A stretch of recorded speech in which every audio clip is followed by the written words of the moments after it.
ఇక ఈ ముచ్చట గురించి చెప్తే మన ఎక్సైజ్ గాళ్ళు చేసే కొలువుల మీద ఎంత పట్టింపు ఉంటుందో తెలుస్తుంది. లత్కోర్ పని చేసినావు కానీ ఇక అబ్కారీ శాఖలు అనగబట్టి టానాకు దూలుకుపోయి సెల్ల నూకిండ్రు. మరి లాకప్లు ఉండేటోళ్ళ మీద ఎట్లా నిఘా పెట్టాలో చెప్పుండ్రి. అస్సలే గాలు బద్మాష్ పనులు గిట్లా చేస్తేనే తీసుకొచ్చి లోపల నూకుతారాయే. మరి గాలను కోర్టుకు దూలుకుపోయేదాకా జాగ్రత్తగా చూడాలనా లేదా? ఇక ఎక్సైజ్ టానాల ఎవ్వరికి పట్టింపు గిట్లా లేనట్లు ఉండేసరికి వాళ్ళు లోపలేసినోడు గా సెల్లునే బద్దలు గిట్లా కొట్టుకొని ఉడాయించిండు. చేతులు గాలినాక ఆకులు పట్టుకున్న చందంగా ఇప్పుడు తలలు పట్టుకున్నారు అబ్కారీ శాఖోళ్ళు. మరిగా ముచ్చటేంతో జరంతా చూసొద్దాం నడువుండ్రి.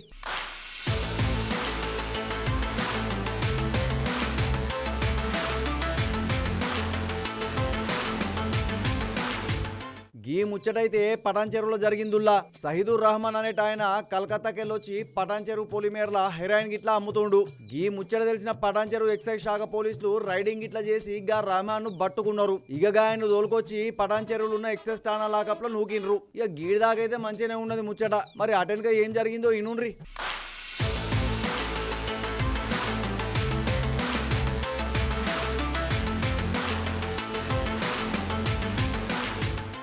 పొద్దుగాల గా రహమాన్ ఏం చేసిందంటే గా లాకప్ మొత్తం బద్దలు గిట్లా కొట్టి ఎవ్వరికి తెలియకుండా గా టానాలకెళ్ళి గాయబయ్యిండు. తెల్లారినాక లాకప్ లో చూస్తే ఇంకేముంది అస్సలు ముచ్చట తెలిసింది మన ఎక్సైజ్ సార్లకు. ఆగు గట్టెట లాకప్ బగల కొట్టి పోయిండా అని అందరు తలలు గిట్లా పట్టుకున్నారు.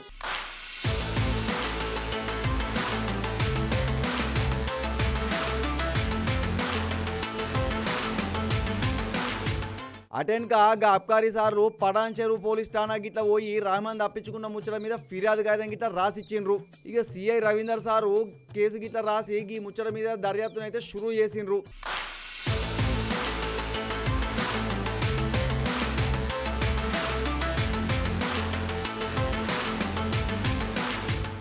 ఏదేమైనా ఎక్సైజ్ ఠాణాలకెళ్ళిగా రహమాన్ తప్పించుకున్న ముచ్చట ఆ నోటా ఈ నోటా తెలిసి ఊరంతా పాకింది. ఇక ఠాణాల పనిచేసేటోళ్ళ డొల్లతనం ఏందో ఈ ముచ్చటతో తెలుస్తోందని అందరూ గుసగుసలు గిట్లా ఆడుకుంటాన్రు. ఇక చూడాలి మరి మన పటాన్ చెరువు పోలీసు సార్లు గా రహమాన్ దొరకబట్టుకొస్తారా లేదా అనేది.